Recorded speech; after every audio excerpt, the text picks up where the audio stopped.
Hello, fantasy enthusiasts, and welcome back to another episode of Discover New Worlds with Ryan D. Meier. Today I'm joined by Madilynn Dale, author of the Fae Shifter series, and we have a really great conversation, not only just about her books, but about strong female characters and self care and how that can, it'll improve our lives not only as writers, but as individuals too. So I definitely recommend you check this out, and we'll see you afterwards. Hello, everybody. I'm so excited to welcome Madilynn Dale, author of the Fae Shifters series. Madilynn, thanks so much for joining us. Hey, thanks for having me.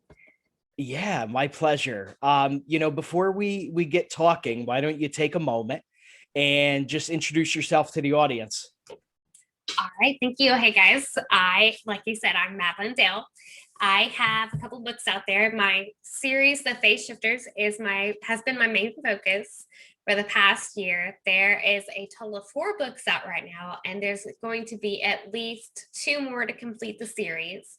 The first book is titled Releasing Her Power Within, and it follows Liz, the main character. She's a strong female character and kind of goes on a self-discovery thing and gets dumped into this crazy world of magic. But I'm an author, an indie author, and traditionally published author based out of Oklahoma. I'm also a mom, and I have rescue pets, and I stay pretty busy with everything. So you had mentioned Liz is your main character, at least in book one, right? They're releasing her power from within. Mhm. Strong female character, which I think, we talked off air and we thought that that might be a really great topic to touch on. So just to start, Madeline, why don't you tell us, why is that? Was that something that was very important to you when you went into the planning of this series? So actually, it was. I Liz's journey kind of mirrors a lot of what I've gone through in my life. As a female, a lot of times we kind of get put down and don't get as much encouragement to go and do the things we really want to do, follow our dreams and stuff. And growing up in a small town, I got to witness like more things were given to the males in my class or like my male friends more than anything. Like I specifically remember a class I took when I had a lot of best friend guy friends, and him and our work was exactly the same because I was helping him with a chemistry project, and he turned it in and got complete 100 on it. But mine, I got a B on it, and I was like, "This is the exact same work. Like I know it's not different. So hello, fix my grade." Didn't end up the teacher didn't fix my grade, but I ended up dropping the class because I was not dealing with it. But even in today, a lot of females still need that empowerment and that encouragement to go for what they want, to reach out and tackle their dreams, even if it's difficult. Like, you can do this. And Liz is faced with that. She is faced with a decision to take on this new challenge and completely change her life, even if she has to embrace some hard stuff in the process. It's better for her to do that than to be completely run down and beat down in the life she's leading. I've always found it more interesting and more, even though it's fantasy, let's talk realism, right? Like it always makes a character real when they're dealing with things that, whether it's like you said, maybe it's based on some things that you've experienced, but those experiences, will be very similar to others. So I think that that's so important because when you take your strong female lead character, you have to be able to connect that, right? Yeah, Now, definitely. yeah. Now for me, I have a little bit of a unique situation. So although I'm a male and I've always grown up and read from the outside, right? Well, I have 3 young daughters and a very strong wife. So for me, I love the concept of reading strong female characters because, of course, that's when I look at my daughters. That's what I hope that they'll grow to be. So, what are some aspects that when you were building your character, or you're going to build any strong female character, what are some attributes you think that are really important for that?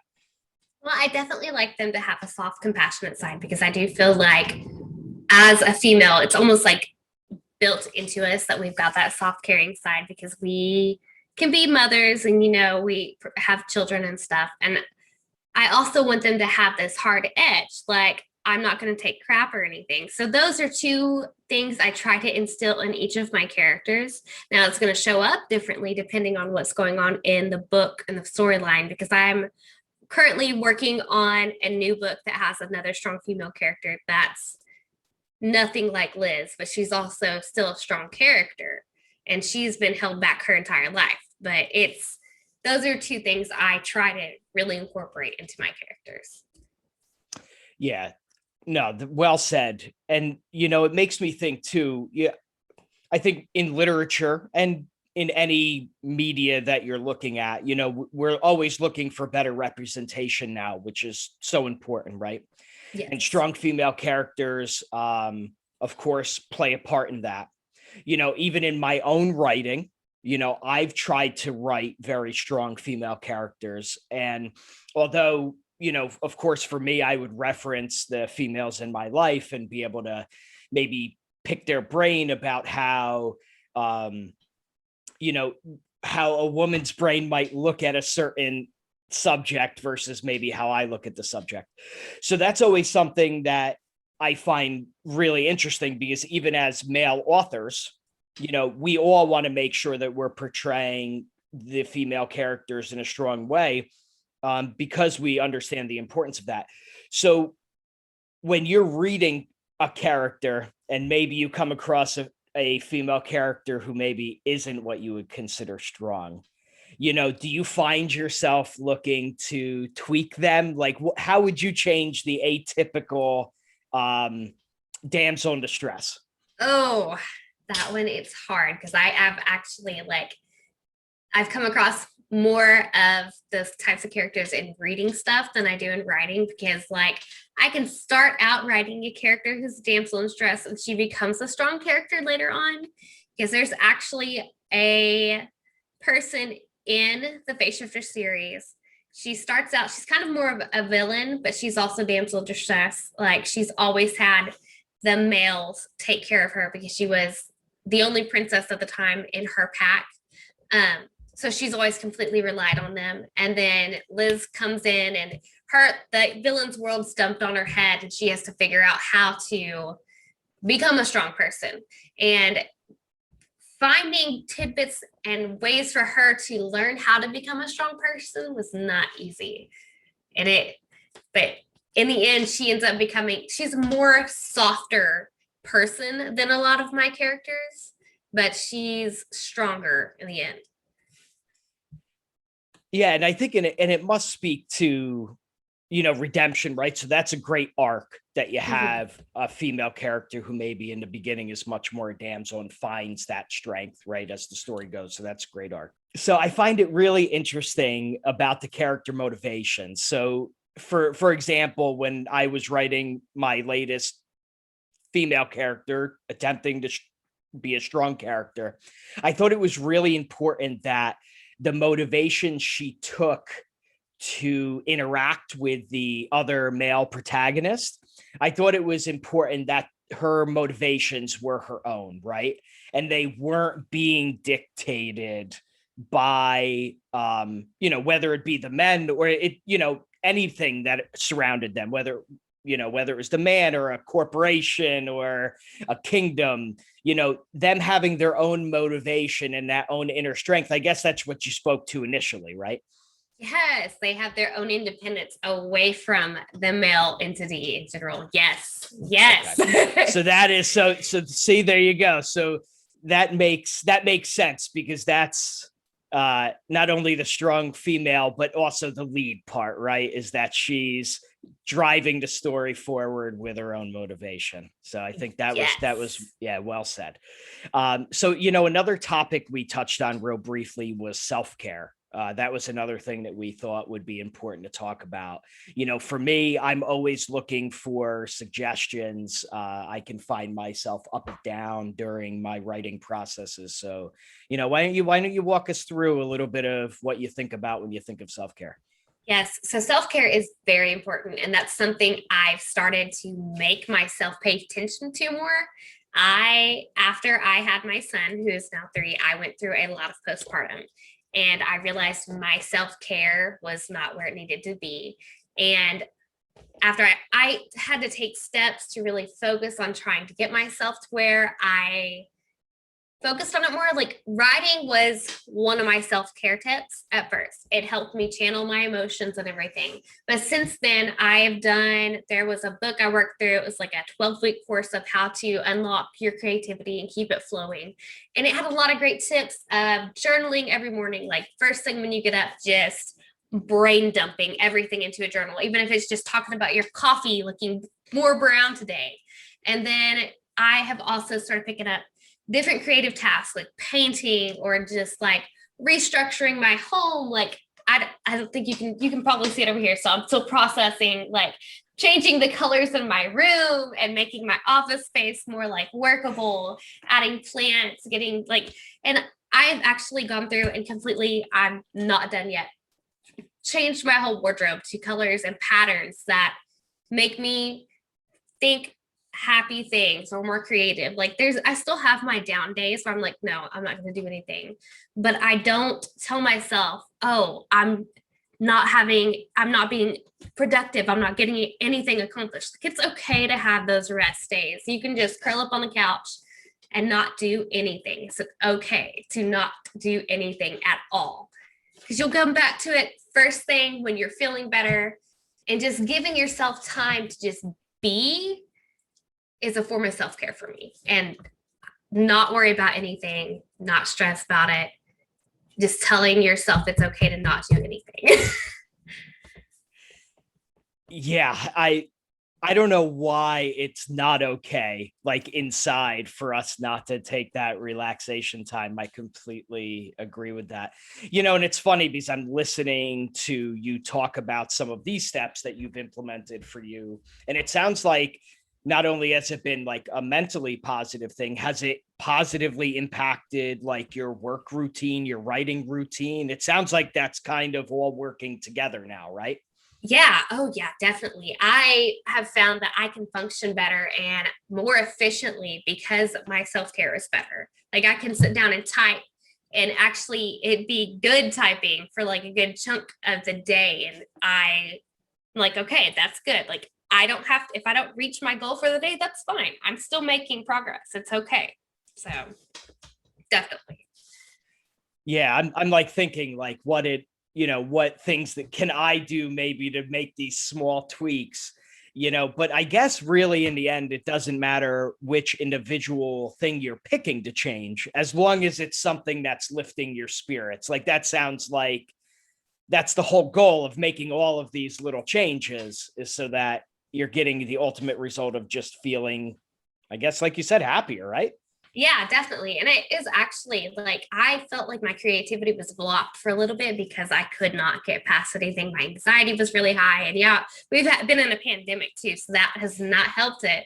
But, Wow. and reading through that book, working through the pandemic, it kind of made me stop. And I've been more consistent with journaling every morning, doing the brain dump thing. But some things it's like I take a week where I'm like, okay, this week I'm going to focus on painting the bedroom, or this week I'm going to focus on taking things out of my closet, just like doing something a little bit each week to keep it unblocked and flowing. Yeah, it's all these small things that we let the speed of life, let us flip by. It seems simple, right? Like it's not complicated stuff that you're suggesting. These are easy fixes, but we have to focus on them. So no, that's a great point. So all right. So that's a takeaway for me from this interview. I'm gonna take one thing in my life and I'm gonna try to tweak it for some self-care. So thank you. That's awesome. You're welcome. I'm glad I can help. So before we look to kind of sharing some of your contact information with the audience, let's talk about the Phase Shifter series just a little bit more. So book 1 is going to drop you into what sounds like it's going to be at least the 6-book series, right? Yes. And I've got the 2. I'm working on the outlines for books 5 and 6. Kind of offhand right now. This other book has been hammering at me since January, and I finally sat down and I'm like halfway through it, the first draft, not like almost done, but it's been life's been a little crazy. I wish it was done. I had planned for it to be out in August, but it looks like it's going to be September, October. So Well, remember your self-care tips though. yes, You know, in the definitely. long run, that extra time is well worth it. But yes, so my first book is Yep. Releasing Her Power Within. Here's a paperback copy of it. It is Beautiful. available on Amazon. I'm working on getting it onto other platforms. Um, it just came off of Kindle Unlimited, but it does Okay. follow Liz as she tackles mourning her mother's death. Her mother passed of cancer, and she moves out of her stressful, overworked life into the family cabin and is thrust into a world of magic and shifters, and then later on find out that fae and other paranormal beings exist. Very good. So going into this book, you can expect not only um, some of the traditional shifting stuff, but also some fae. So it's going to have the gambit of magical creatures. Yes. Yes, it does. There's actually Good. skinwalkers tied in there later on too, which I loved Okay. adding that aspect. That's really, really cool.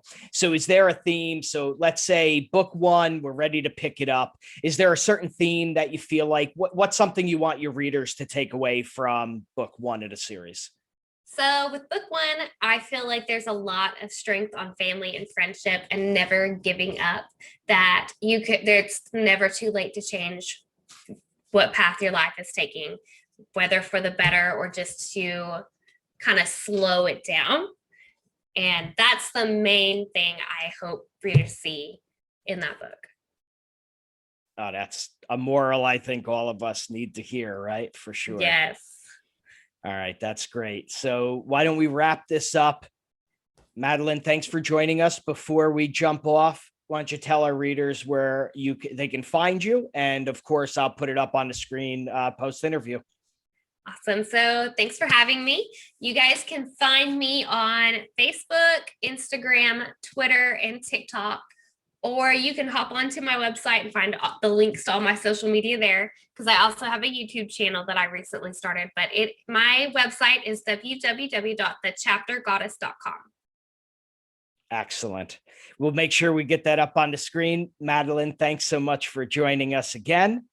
And everybody, get on out there and discover new worlds.